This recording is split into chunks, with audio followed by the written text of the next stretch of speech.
Bonjour, bienvenue, welcome dans cette vidéo. Les amis, j'espère que vous allez bien. Les gars, défaite 3-0 du Real face à Arsenal. Soirée cauchemardesque pour les merengues. Tout a basculé en deuxième mi-temps.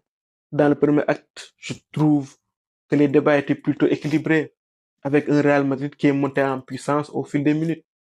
À l'entame de la rencontre, j'ai vu un Real gêné par l'organisation, par le pressing d'Arsenal. Chaque équipe a eu des situations. Côté Arsenal, on voyait plus Saka et Odegaard. Cette connexion-là a été un danger constant pour le Real. Dans le premier acte, le Real s'est montré dangereux suite à des erreurs de relance. Kylian Mbappé a eu deux occasions qui auraient pu changer le cours de ce match. En passant à Arsenal, ma plus grosse inquiétude portait sur les corners. Je ne connaissais pas Declan Rice aussi bon tireur de coup franc. Il a mis deux mines imparables. Il a décidé du saut de ce match. C'est lui qui a fait basculer la rencontre. Côté Real, c'était des fautes évitables. Sur le premier coup franc, Alaba pouvait accompagner juste Saka. Il n'avait pas besoin de faire cette faute. Après ces deux buts, le Real s'est effondré. Ce soir, ce qui me fait mal, c'est pas la défaite. C'est le manque de réaction de l'équipe. À aucun moment, j'ai senti que le Real pouvait prendre le dessus. Certes, il y a les deux occasions de Kylian, mais globalement, j'ai pas vu de réponse. Il n'y a pas eu cette révolte habituelle. Après le match face à Valence, j'avais déjà évoqué le fait que cette saison, l'équipe ne peut pas proposer mieux.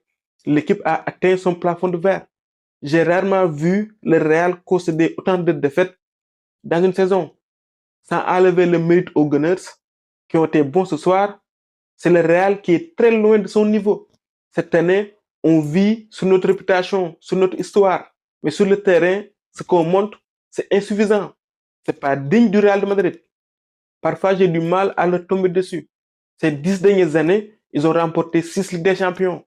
C'est mieux que le Barça dans toute son histoire. Désolé les amis catalans, fallait que je la glisse. Certes, on ne peut pas toujours gagner, mais il y a une manière de perdre. Ce qui me fait mal, c'est d'avoir vu une équipe impuissante. Si l'équipe s'était procuré des situations, des occasions, sans pouvoir les mettre au fond, on pouvait parler de malchance. À la limite, ça, je peux l'accepter. Sur le terrain, on a des joueurs capables de faire la différence. Mais collectivement, cette année, le Real, c'est pauvre. Tony Kroos nous manque. Pour nuancer mes propos, Arsenal n'a pas dominé tout le match.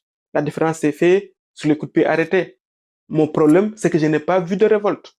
Après une défaite 3-0, nos chances de qualification sont quasiment nulles. On va quand même attendre le match retour avant de faire notre bilan.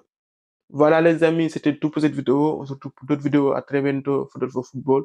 Au micro, c'était Devract pour vous servir.